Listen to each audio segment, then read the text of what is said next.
Okay, let's start this morning's show here on Matchday on Forever United TV. I want to talk about Garnacho first of all. No, it's not an April Fool's. Happy April Fool's Day, everybody, by the way. I'm not going to go along with any of that crap. I'm not for it, don't believe in it, and it's a load of garbage. But Garnacho is a topic, and this has come about from reports that have circulated last night about Manchester United still looking to possibly move Garnacho on, because Ruben Amorim, where he likes him, still isn't convinced by him.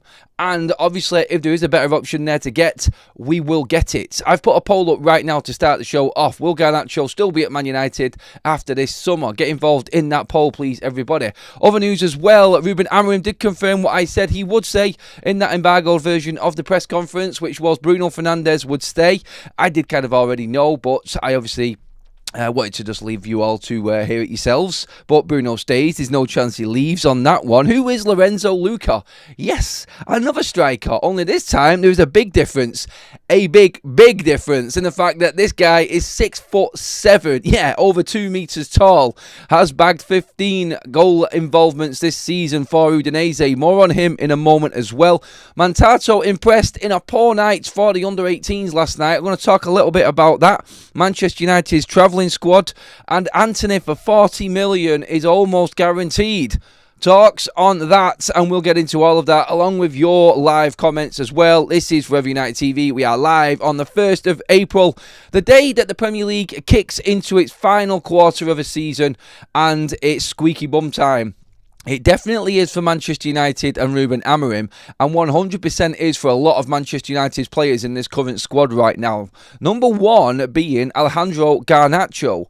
And again, this is all an obvious conversation because he was linked and did apparently say, according to Romano, that he was open to a move to Italy in January. So we are going off what we already knew, and if there is anybody within the current playing squad that really wasn't on the edge of leaving, the obvious Antony, Rashford, Sancho types of players, if there was anyone playing right now that would fetch massive value and you would have thought is going to be leaving Manchester United above everybody else, it would be Garnacho, wouldn't it? And I'm not even having a go at him here because I want to start the show by saying I think Garnacho personally has done really well recently. I think he's knuckled down and he has actually got to grips with some of the things, some, not all, some of the things and some of the efforts that Ruben Amorim is demanding. I say effort there, and again, I don't want to put a slant on him. He is a winger. He's not used to playing this system like a lot of other players, but there I said it then. Like a lot of other players have adapted to Manchester United under Ruben Amorim, and Garnacho is just playing catch-up right now. And that's the point I made there. He is playing catch-up, but catch-up means he is actually getting better, and he is actually doing well in this system, I think, now. He's understanding and he's maturing. And just to make it very, very clear, I would love it if Garnacho stayed at Manchester United. Absolutely love it. I sound like Keegan now, don't I? And he proved everybody wrong, including Ruben Amorim, because I think Ruben was doubting him at the start. And this is where this story has come about.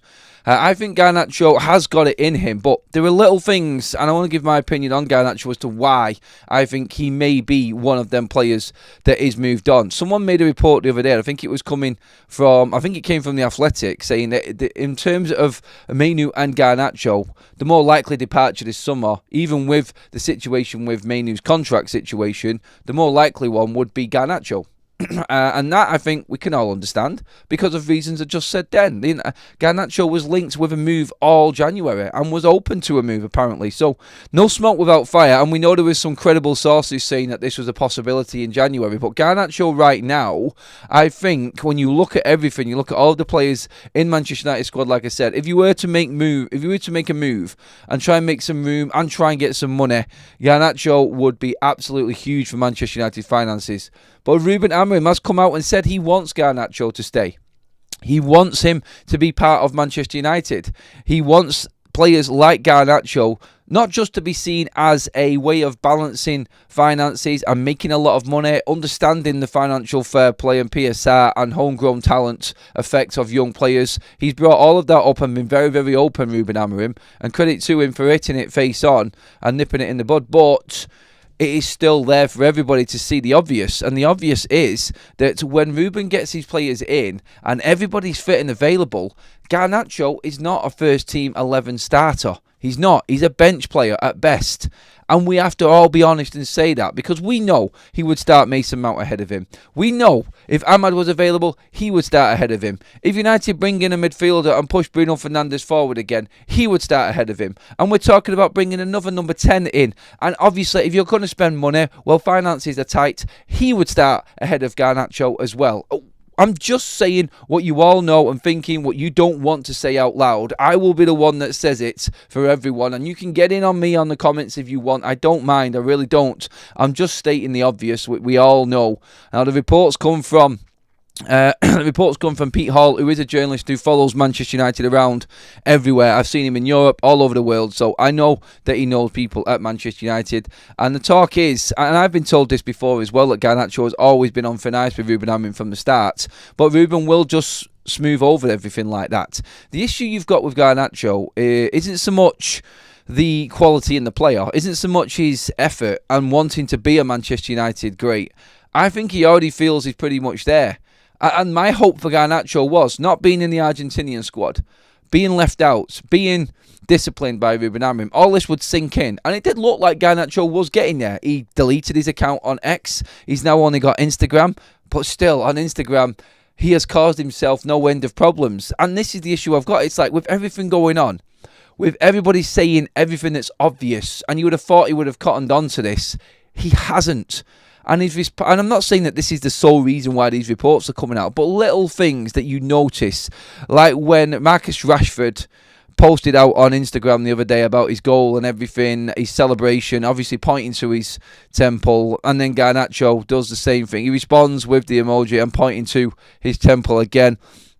This is a player that's caused Ruben Amorim no end of problems, and trust me, I know that Marcus Rashford has caused nightmares for Ruben Amorim behind the scenes at Manchester United. Absolute nightmares.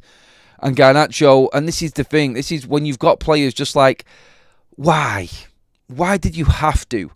Just send him a message privately. The fans don't want to see you praising Marcus Rashford, Garnacho. They don't. And things like this just make you think. I'm not saying that's wrong, by the way. Honestly, I just look at it as a fan and I go, why? Because realistically, it's not going to help you. We want you to be part of Manchester United's team. We want you to be a star of the future. We want you to feature in Ruben Amorim's squads going forward. We want you to be a great at this football club. You come through the academy, and we love that. But we know as a fan base that Marcus Rashford has caused an absolute storm at Manchester United, and we don't need anybody doing anything, even as simple as a response to an actual post. And I know people going at me, why can he not have a life? Can he not do what he wants in his social time? Yes, of course he can. And I haven't got a problem with it. But I'm just making a case as to why Ruben might have issues with it. And there, he's trying to do everything he can to change this player. And he's just doing little things like this. And there's no smoke without fire, is there? And obviously, when you look at it deeper and deeper, and you bring everything together, you can see why Garnacho is probably the one that will be sacrificed. Even if it is a sacrifice, we have to accept that this is Manchester United, and if big decisions are needed to be made in the summer to turn us around, then big decisions have to be made. And if Garnacho is on that list of players that Ruben's thinking of as one that he would like, one that he does think he's capable, but obviously if there's a better option there, he has got the option. And that, for me, will be Garnacho on the bench. I don't personally think that Garnacho will accept playing on the bench. That's the point I'm trying to make in this. I don't think he's helping himself in the social media aspect. He's done good, he's done bad. And that's on and off the pitch for Garnacho. But ultimately, it will come down to Ruben making a decision on the player. And he will want him in his squad. I think Ruben wants to keep Garnacho. I don't think Garnacho wants to stay on the bench. And that will make the decision easier. Ruben will always say in front of the cameras he wants to keep all of his players. Let's just get that straight. Have you seen it yesterday in the press conference with Bruno Fernandes? Like I said, I've told him already he is going to stay. It's getting more and more important now as the team is getting competitive. We need Bruno Fernandes to lead this team. He is our leader. There's no chance that Bruno's going to leave. And this is what he's saying. Like every bit of news that's going to come out regarding transfers or anything like this with players leaving, you're going to get the smoke behind the scenes, and that's what you need to look at realistically, because you're going to get nothing from Ruben Amorim no matter what he says. He keeps on calling out Marcus Rashford, saying he's doing well and he's happy for Marcus Rashford. Realistically, he's happy that he could probably get rid of him in the summer for more money and get a different player in who's going to work for him and do what he wants him to do. That's the reality of what Ruben said there. Not that he's happy for Marcus Rashford. It's as simple as that. Garnacho is in that boat where he has got an opportunity. And I think Garnacho can do it. Personally, I really do.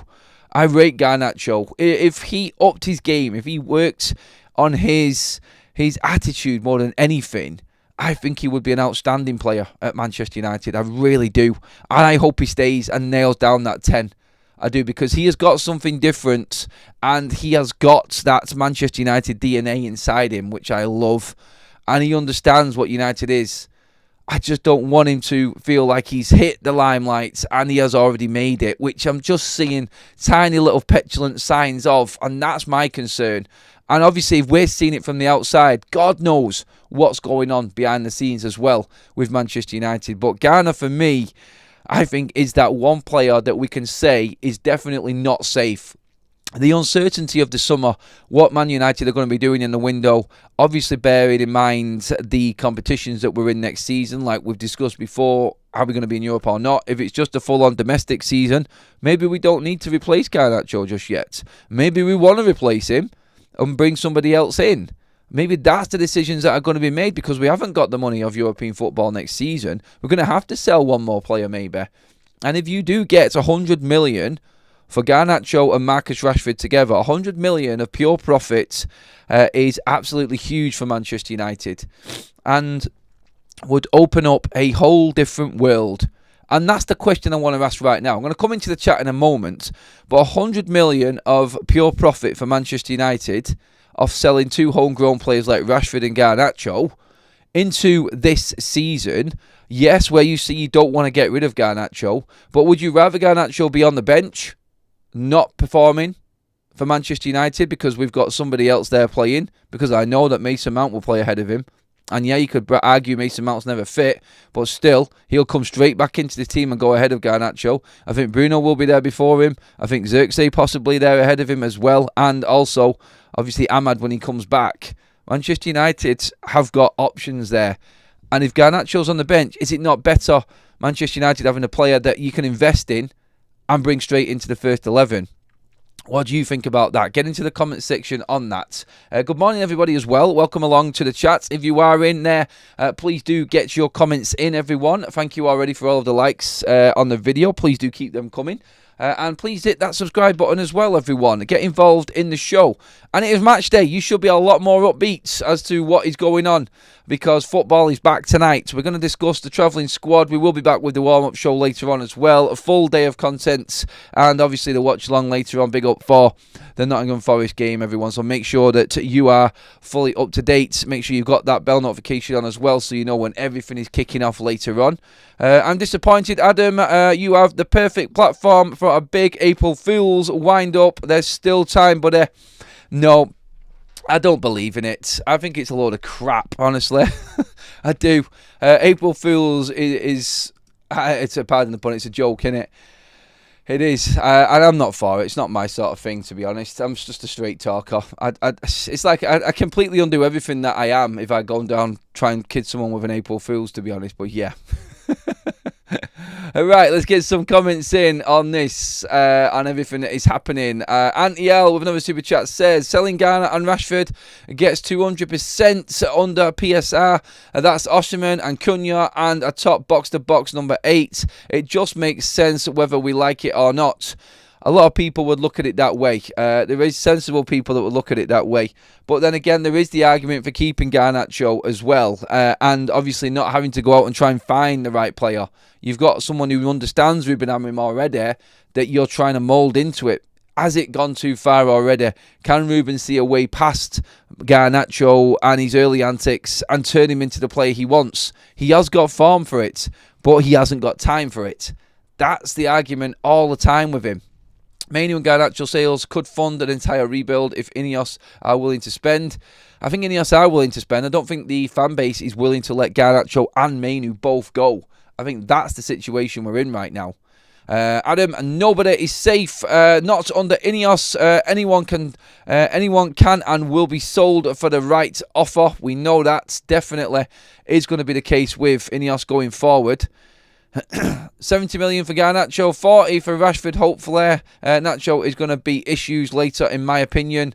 Have we already spoken about our Youth Cup defeat last night? Not yet. We're going to be getting to that soon, Oculus. So don't worry, you've not missed anything, buddy. Where do we get the idea that available cash from sales is 3 times the value for incoming transfers? It's 100% profit, mate. It's different for PSR. On the books, it just looks like balancing. But in PSR terms, it counts for a lot more. It counts for more than what Manchester United are actually going to get for, say, for instance, selling a Antony. Anyone who's homegrown adds to the PSR rule 100% profit. It gives you more room to spend money going forward as well. Unfortunately, selling homegrown players is a way to go for all clubs. The way it's set up, selling Garnacho and Mainu is sensible. So this is what the push was with PSR, to try and bring in more homegrown talent to balance books and make clubs more sustainable. And this is why it's pushed the homegrown side of things so much. It's a case of United right now, in the situation we're in, would be a club that would look at this even more than any other right now, because we're desperate for money. And the way that we've gone and how far we've fallen is sort of cornering us a little bit into having to go down the road of homegrown players being sold at the football club to try and make the necessary changes to this matchday squad that Ruben is going to need, because we can see that where this team is improving, it's still not going to improve enough to where United need to be. I think Ruben, if he got everybody fit and he had this squad and he went into next season, I think with a full pre-season, he would be doing better than what he is now, even if he didn't bring anybody in. But that's still going to take United just about probably into the top 10, maybe challenge for the top 8. And that's still not where Manchester United need to be. The minimum next season has to be top 6 for Manchester United. It's as simple as that. That's where United need to be. It guarantees European football that season. It guarantees Manchester United will have them extra gate receipts and revenues coming into the club. It sounds horrible me saying this, because United should always be competing in Europe. And it sounds horrible me saying it's because of financial reasons. But it really is. And it desperately needs to be Manchester United in Europe, or any form of Europe. It used to be back in the day, it was always Champions League, and it should be, and it probably will be. But we've heard already from the hierarchy at Ineos and Manchester United saying that they're balancing their books, and their projections are with Manchester United competing in the Europa League for the next 4 seasons. I think they're just hoping that we may sneak into the Champions League in a couple of them seasons as well. We need to be in the Champions League every single season. We need to be competing constantly in the Champions League. There is no Europa League minimum requirement. It's Champions League minimum requirement. That's how United survive. So that's the question we're asking. Like Garnacho and players that can be sold to build a better squad, is that the way that Manchester United get into the Champions League? Or do you feel Ruben can turn Garnacho around? That's the issue. That's the conversation that's going on right now, I feel, more than any other. O'Connell says, not every homegrown player adds to PSR. Adam, for example, selling Rashford for anything less than 50 million. 50 million would add to PSR. I'm not sure, it didn't make sense, that comment there, mate. Just go back and try that one again, buddy. But yeah, every homegrown player does add to PSR, buddy. It does. If you sell them for decent money, it does add to PSR. I'm not sure what you said there with the one add-on to PSR at the end, mate. Sorry. Boxing Straightforward just says Garnacho out. Almac, can we sell our women's team like Chelsea? If Chelsea's women's team is worth 128 million, our team should be worth 200 million. Yeah, that was ridiculous. I don't know how Chelsea have managed to get away with that, but teams are finding ways to get around PSR. Homegrown players are the obvious way to balance things out, and this has been created by the Premier League. The PSR rule has really pushed teams into losing their homegrown players now, and them talented players in the academies of every Premier League club coming through, they're not going to see them players fully flourish unless you are top team. You're not going to see your players fully flourish into being a first team player. They're going to be used as money. And that's really, I don't think they've thought about. This is a way that clubs have to operate now, just to make sure that they stay within the rules of PSR and financial fair play. And this is where it kind of falls down, PSR, where it's seen that clubs are balancing the books and staying afloat and no one's going out of business. It's still making it incredibly difficult for teams to actually bring through their best young players. And I think it's pushed us more down the financial side than the homegrown players coming through and grassroots style football coming through into big professional teams. I don't think it's worked the way that they thought it would. But teams will always find a way because money talks, and money is the most important thing at any top level football club these days. And that's the sad truth. It is. Definitely minimum 6 next season and top 4 the season after, and then challenging for the league after that, says Nelson. Nikhil says, I think eventually Garnacho wants to leave anyway, so if the money is good, we should get it. Adam, the debt payments are over 130 million per season. That's why we're not in the Champions League. And it's not 130 million, mate, is it? That's just what we've paid over time. It cost Manchester United approximately 50 million to service the debt each season. And Manchester United in dividends have paid over 130 million to the Glazers. Did you get that one confused there? It might have been boxing, but yeah, I get what you're saying, mate. Still, it is, all in all, what you're saying there, bang on the money, mate. It's because of the debt that Manchester United are not competing. But Manchester United, even with the debt, should always be in the Champions League. Why did we fall out under Ten Hag in that first season? Why did we perform so badly in that first season? Why did we fall to 8th last season? Because of poor recruitment, that's why, and wasted money. So no, the debt isn't the only thing that's stopping Manchester United. It is the fact that we have recruited ridiculously and we've wasted money over years. Welshman forever. Chelsea women should be looked into. There is something fishy going on at that club. There always has been. They're a joke club, Chelsea. They really are. Teams in Europe are not limited by the same PSR, so how are we supposed to compete with the likes of Madrid? Which is why PSR is changing after next season, mate, and falling in line with financial fair play and squad ratio. That is exactly why I think it's changing. The Premier League clubs have put their foot down. But don't forget, the Premier League earns and gives more money than any league on the planet, mate. So that's also countering the fact that we are hampered by the PSR rules, different to other clubs in Europe. But still, don't forget, like even in Italy, they're only allowed to buy a certain amount of players outside of the EU as well in one transfer window. They don't have the revenues of TV money coming in like the Premier League clubs do either. And this is the difference, I think. But after next season, PSR changes, like we've said. Anyway, wanted to move on because in the realms of transfer speculation, how Manchester United make money this summer, Antony falls right into that category, doesn't it? Antony is absolutely smashing it over in Betis. They love him. It's gone as far as Isco actually coming out and saying they need to do a GoFundMe page to try and keep Antony at the football club. He is just adding value and value and value. And I said this yesterday, and not many people picked up on it, but they are now level on points with Villarreal, Real Betis. Since Antony has arrived, he has propelled them up the table. Not just him, but the team overall is starting to do well under Pellegrini. And that 5th place Villarreal is Europa League, which is one step up from where Real Betis are now in the Europa Conference League.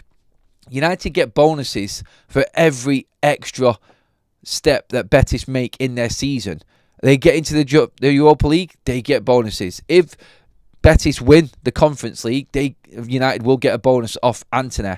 If Betis qualify for the Champions League, then yes, United will have made a profit off Antony's loan and then sell him into the summer and still make a tiny profit off that. So as it is right now, and the way that Antony's playing, the 6-month loan deal that we've got in place will actually earn Manchester United money, going off how well Antony's performing at the moment. So we'll get a little bit of money off that, and then we will sell him in the summer. And United, on the reports coming out, are saying that we are confident of making 40 million for Antony in the summer. If he carries on this way, then we will make 40 million for Antony. It's a no-brainer 40 million for him. I said this before. Atletico Madrid is the perfect club for Antony. That intensity, that raw emotion that is Atletico Madrid. Everything that is there that Simeone has created at that club is perfect for Antony.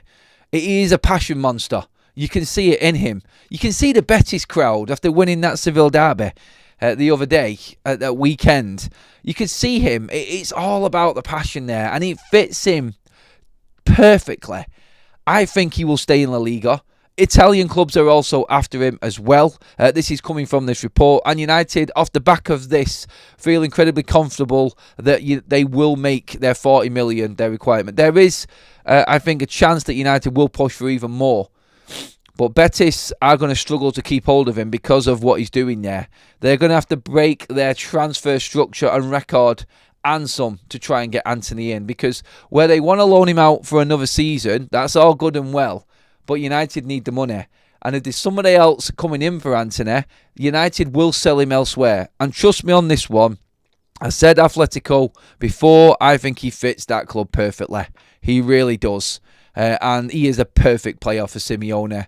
It just fits. It fits. That sort of dark arts form of football, that nasty intensity that is Atletico Madrid. And you know what I'm talking about with that. You've seen it.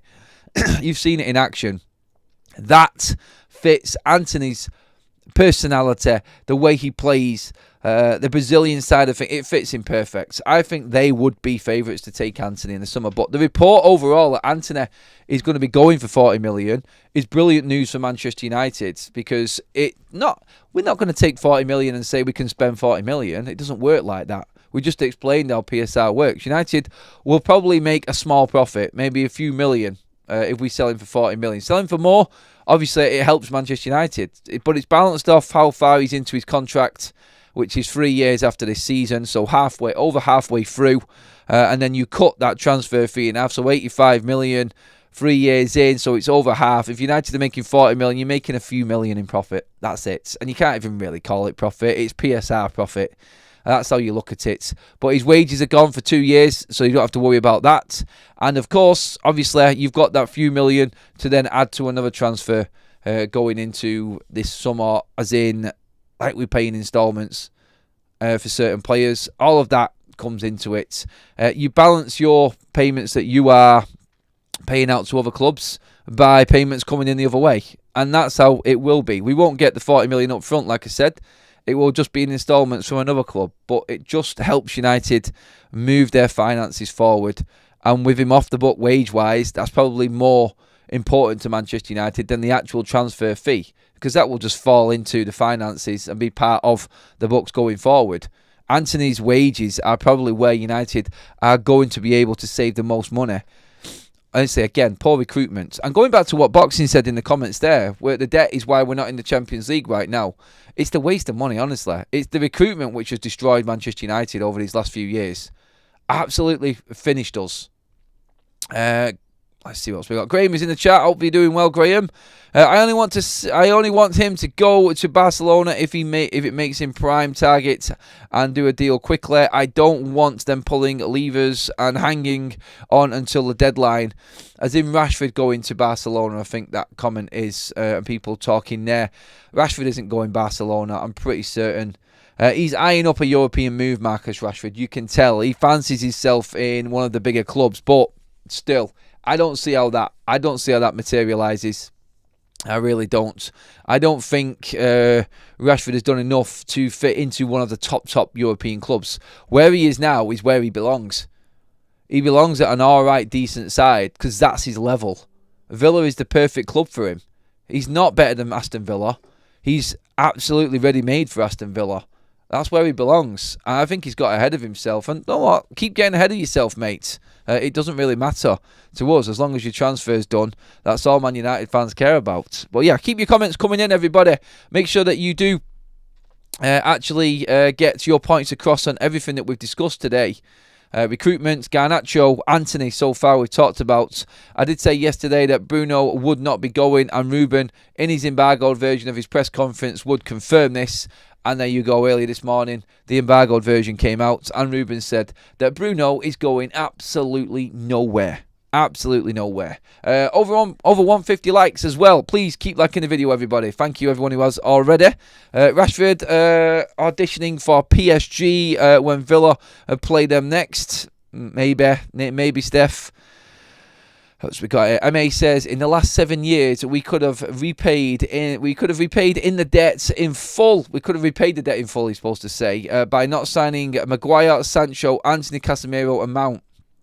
Yeah, that's a scary that's a scary one. That, isn't it? It's a scary stat when you look at it in detail.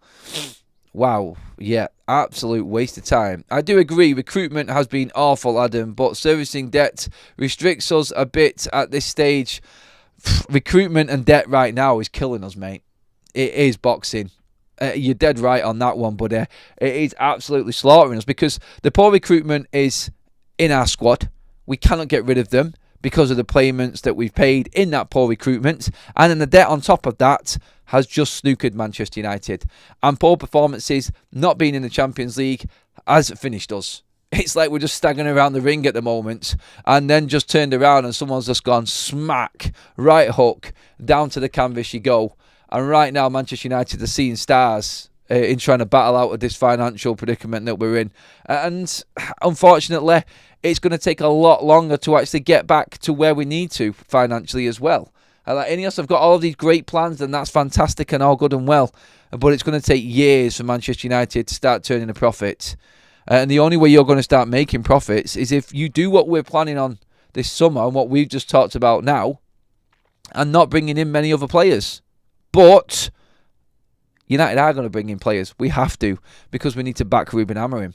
And if we didn't bring in players after selling all of these players this summer, that we reportedly are going to do, then the fan base would be in absolute uproar. It would be carnage amongst Manchester United fans. It really would.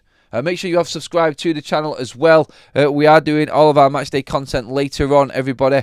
It is game day. Manchester United's travelling squad does include Harry Amas, who didn't feature last night for Man United's under-18s in that disappointing semi-final exit in the FA Youth Cup on penalties to Aston Villa. Gutted for the lads last night, but Harry Amas has travelled with Manchester United squad to Nottingham Forest this evening. So, yeah, I said this in the show yesterday. A bit bittersweet that he's not in the semi-final, but where do you want to be? You would rather be involved in the first team squad, wouldn't you? Because you're needed. Hopefully, Manchester United don't need to bring on Harry Amas. That would mean that we've got some form of injury.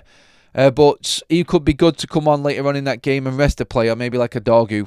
But Manchester United's travelling squad is pretty much everybody who we expected from that Leicester game, apart from Aiden Heaven. He is not involved. Mason Mount is in the travelling squad. So too is Harry Maguire and Lenny Yoro and Altay Bayindir. So we've had about 4 different players change around and come back into Man United's matchday squad. 4 internationals basically coming right into Man United's first team squad, which is great news for the game tonight, and options like I said. And later on we will talk a little bit more about Manchester United and what's actually going on before the game. Like I said before, interesting to see if Chris Wood makes it for Forest, and Morgan Gibbs-White. There's a rumour that he is a little bit on the edge of being fit and available for the game. I'm sure they both will play, knowing Man United's luck. But look, we've got to beat these teams. We're going to play the best teams. I think this is where United will actually flourish. But more on that later on. Back in the chat where it says, "Hi Adam, you've sang their praises all season, so I thought I'd check the young lads out last night. Sorry to say, but they were very poor. Sitting on the first team bench has not done Chido any good." Look, last night, honestly, the team are a brilliant team. Last night, even I had to say it. And they were poor last night. And I think they'll all admit it themselves that they did not have their best games last night, the Man United under-18s. Chido, I didn't really think had a good game either. I thought he was wasteful. I thought his decision-making wasn't good enough last night in big moments. And nobody really played well. Apart from Bendito Mantato, when he came on, was incredibly positive. Obviously, we've seen that little run from Amir Ibrahimov. Sadly, he was one of the players that missed the penalty in the end. A poor penalty from him. All the penalties were pretty poor apart from Scanlon's. But James Scanlon was consistent last night as well. Very good. Obviously, you're looking at Kamasan. I think Kokonki playing out on the left. Naturally a centre-back. He did all right. Got found wanting for a bit of pace at times, but obviously you're coming up against fast wingers in a position that you're not used to. You're going to expect that. But yeah, Harry Mas would have been in that position last night, but he was with Man United's first team squad. So yeah, you could say we were hampered a little bit, and they did get a lot of success down that side, actually, Aston Villa last night. But yeah, Bendito Mantato is a player that is reportedly actually coming through into Manchester United's first team squad and isn't a million miles away from making his debut, according to reports. And you could see last night when he came on, very, very positive player. Outstanding. Him and Kamasan down that right-hand side. And interesting, it was Mantato playing further forward as a right winger on the right-hand side of a midfield three, even going into attacking three as well at times, doing both roles effectively. Plenty of chopping and changing last night, and it did look a little unsettled for Manchester United, but you could see certain individuals doing a lot better than others and adapting to the pressure which was the semi-final. But Mantato, you can definitely see there is something in that player there. Great positive signs for him, and I do expect to see him going forward. As far as Chido goes, he needs to fine-tune his game a lot more before he becomes a Man United regular. I think Villa played him well last night, and he really didn't have much of a sniff. Good moments, don't get me wrong, but definitely below par. Definitely below par for him last night. And a pretty disappointing night overall. A lot of the players didn't perform. The Fletchers did well. Tyler Fletcher was excellent in that game last night for me. I thought he was my standout player for United alongside Scanlon. And obviously Munro at the back was solid at centre-back for United. Good performance. Murdoch the keeper as well. But hey, look, they've got time. They've got time. There's been a lot of criticism and overly criticising the performance last night from some of the fans on X. Honestly, that platform is just pure poison. Like, some of these kids are still going through school and college. For God's sake, you had a 16-year-old on the pitch there last night. That's younger than my son, and he's only just gone to college. We have to understand where these lads are at, and don't hype them up. And the positive you've got from last night is Ruben has seen this. He's been at the club, 4 months? And we've seen it with our own eyes last night. Where the raw talent is there, it's still not ready. And it's still not ready to come through into that first team, and he isn't going to risk it. And this is why it sat on the bench hasn't really affected them that much. Ruben not taking these academy players on the bench in Europe, not giving them that chance to just say, we've made it already, we're part of a matchday squad. This is where United are at right now. And I feel like Ruben knows exactly where Manchester United's players are and what they're up to. Where they're up to in their developments. And it's good that we've got a coach in that's not going to thrust these players in because they've done good in the under-18s. The signs are good, but nurse them through. I think there's a few of them that will make it, but they still need that development. And last night you could see the ones that are closer than others and the ones that need a little bit more time. But we're talking about some 16 and 17-year-olds here.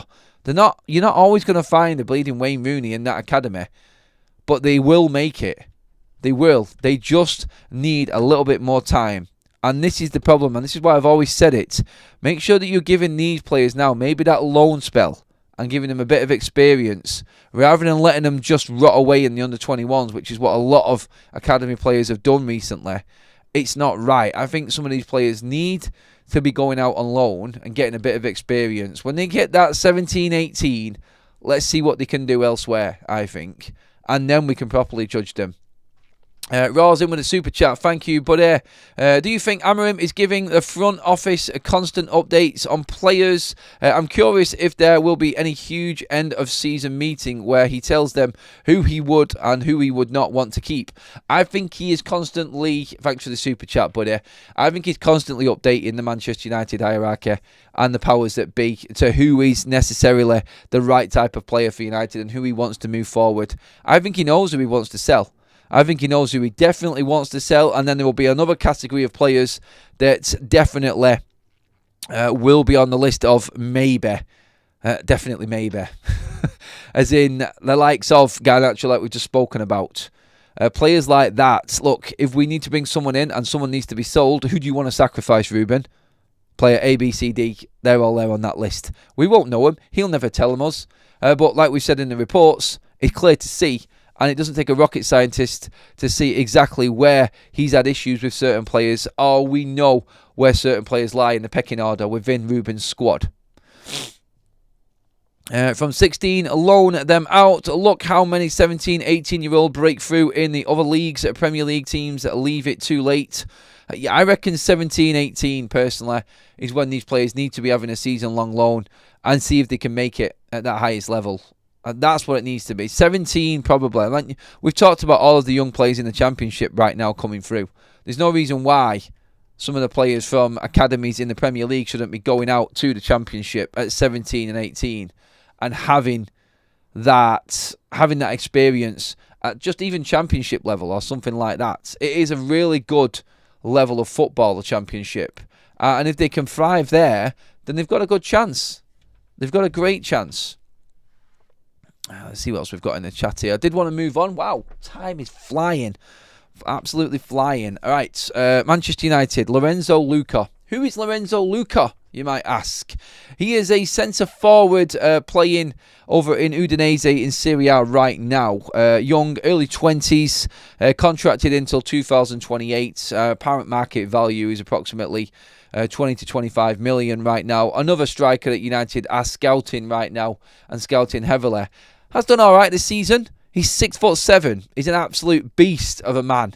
And I don't know if that is going to help us going forward. Obviously, we had Wout Weghorst, who was a beast of a man as well. But he didn't score many goals. Big players don't always mean lots of goals. But he has got 15 goal involvements this season, including 12 goals. Scored 10 in Serie A and 2 in the Italian Cup. You'll see this story floating around in some circles. Just so you know, that is another player that Manchester United are scouting. Another young striker, a bit more experienced than a lot of the others that we've been speaking about, and is more advanced, obviously playing regular first-team football in Serie A, and not doing too bad. Obviously, the biggest scare factor in all of this is, again, a young striker from Italy. I'm sure we've been here before, haven't we? Yes, we have.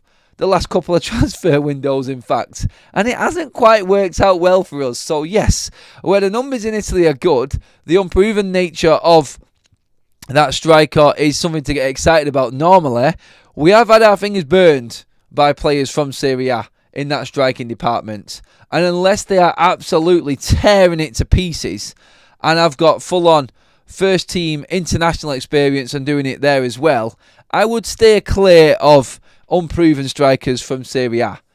That's how I would look at it anyway. Lorenzo Luca, not saying the lad is a bad player, but Rasmus Højlund, Joshua Zirkzee, you see where I'm going with this.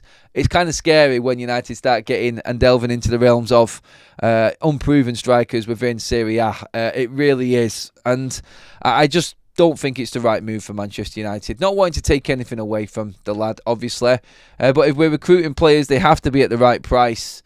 They have to be the right quality of player as well. I just don't think that is for Manchester United right now. Honestly, I don't think it is. And I think we are looking at the possibility that we are going to see plenty of players that we've not known about. But I think there will be the younger teenage variety of players like the Kones, like the Heavens, the Chidos, and players like this. I think Manchester United going out and buying players like Rasmus Højlund and Joshua Zirkzee for all right money, or decent money, or a lot of money, them days are gone. Them days are well and truly gone as well. Thank you, everybody. Almost hit that 200 live like mark. Keep them coming in. Make sure you have subscribed to Forever United TV as well. We are going to be back later on with our Matchday content. Stay tuned, everybody, for that. Make sure everybody is fully ready for match day. Watch-alongs and obviously build-ups are all coming up later on today as well, along with any other news that does come about on match day. But yeah, let's get a few more comments in before we finish. We've come through the 2-week stretch of no football and a bad player links by the media. Celebrate seeing football again by hitting the like button, everybody, says you got Raws. Thank you for that, matey. No more bloody young strikers. That position is part of our spine and we must have experience in that position. Yes, indeed. Morning, Adam. I think Sir Jim wants more signings like Kevin and Mazraoui. That's what he's pushing for. Yep, but there is that understanding, obviously. Thank you, Nelson, mate. There is that understanding, obviously, as well, that United do need to invest in ready-made quality right now. Ruben cannot do it with potential alone. That's what we're saying. He cannot do it with potential alone. It's as simple as that. We already have one striker chasing a first touch into the stands. I get it, I know. And this is why I said it. I saved it till last, just to leave you all pondering on the thought of it. But please do get your comments in the comments section when the live is finished, everybody. Talk to me about Garnacho in particular. That's the main topic today. Garnacho, do you feel he will leave Manchester United? We've had a poll running on the chat throughout the show. Please do get a quick vote on that before it finishes. Do you think Garnacho will stay at United this summer? 48% of you have said yes. 52% of you think that Garnacho will leave this summer. I'm going to end that poll actually right now because the show is finishing. But that is us all wrapped up, everybody. Thank you so much for being part of the show. Cheers for all of your comments as well. Thank you for all the likes. Give the video a like on the way out. So make sure you have subscribed to Forever United TV. I'll catch up with you all later on this afternoon. Around about midday, we're going to be having the warm-up and other live show as well, leading into tonight's watch-along, and then we've got the post-match footage and content coming your way later on this evening as well. It's going to be a late one. Hope to see loads of you all later on. Thank you, everyone. I will indeed keep you updated with any other news that breaks, but for now, that's it. Cheers, mods, for the chats. Cheers, everybody, for the likes, comments, and super chats as well. Keep the comments coming in when the stream is finished.